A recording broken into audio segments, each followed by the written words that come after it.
Bueno, compañeros y profesor, mi nombre es Miguel Fernando Beltrán Gargote. Hoy les voy a hablar sobre la introducción a los dispositivos semiconductores.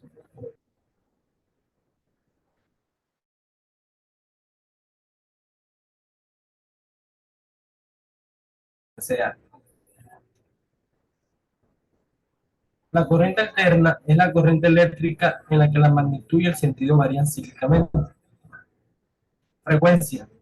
La frecuencia es el número de veces por unidad de tiempo que una corriente alterna cambia de polaridad. Su unidad en el sistema internacional es hercio y la conocemos con la letra F. Fase. Es la fricción de siglo transcurrido desde el inicio del mismo. Su símbolo es la letra griega.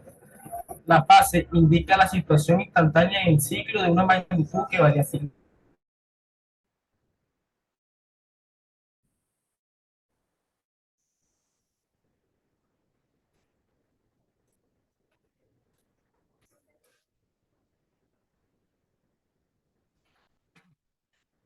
A continuación, hablaremos sobre periodo, frecuencia, fase y amplitud de señal CA. La corriente alterna es la corriente eléctrica en la que la magnitud y el sentido varían cíclicamente.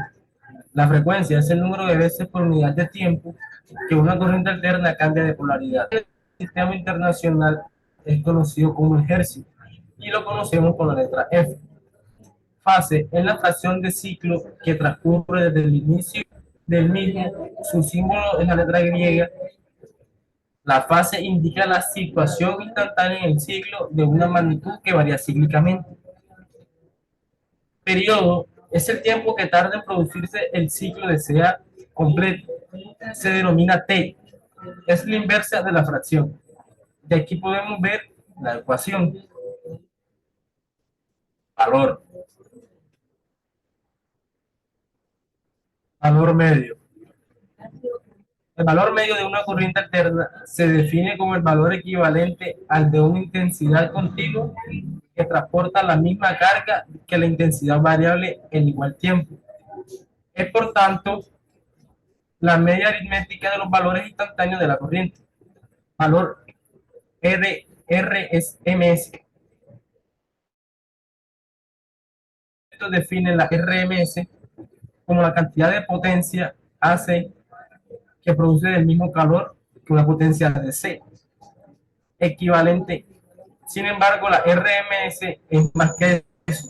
Es la raíz cuadrada del promedio de los valores instantáneos al cuadrado. Zona Zener de un diodo. Esta región se da cuando el diodo se polariza en inversa.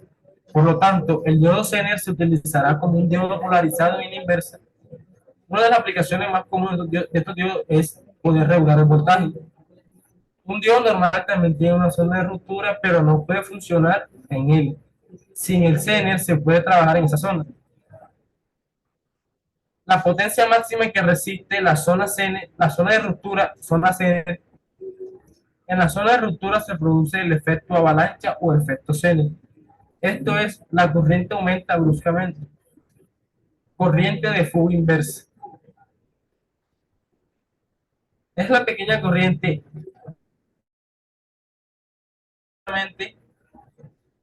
el diodo son de pares electrón hueco de la temperatura, admitiéndose que se duplica por cada intento de 10 en la corriente la tensión BD aplicada y es corriente de saturación inversa, equivalente en tensión de la temperatura. Problema. ¿Por qué se prefiere la corriente AC sobre la DC para transmisión de corriente eléctrica entre estación y puntos domiciliarios? La corriente alterna se prefiere para la transmisión de corriente eléctrica entre estación y puntos domiciliarios por varias razones. La corriente alterna es más eficiente para la transmisión porque da energía eléctrica a larga distancia debido a que se puede aumentar o disminuir el voltaje a través de transformadores de manera más fácil de continuo. Al aumentar el voltaje se reduce la corriente, lo que disminuye la pérdida de energía en los cables y reduce los costos de transmisión. Generación. La mayoría de las plantas de generación eléctrica generan corriente alterna, lo que facilita la transmisión y distribución de energía eléctrica a través de la red eléctrica. Seguridad. La corriente alterna es más segura que la corriente continua para las personas que su polaridad cambia continuamente, lo que disminuye la probabilidad de electrocución. Además, se pueden utilizar interruptores automáticos para interrumpir la corriente en caso de una falla en el sistema eléctrico. La reducción de interferencia. La corriente alterna produce menos interferencia electromagnética que la corriente continua, lo que reduce el ruido eléctrico en otros dispositivos electrónicos cercanos. Los costos. La producción de corriente alterna es menos costosa que la producción de corriente continua en grandes cantidades, lo que hace que la transmisión de corriente alterna sea más económica. Además, los equipos y dispositivos electrónicos necesarios para el uso de corriente alterna son más económicos y más fáciles de mantener que los necesarios para el uso de corriente continua. Muchas gracias.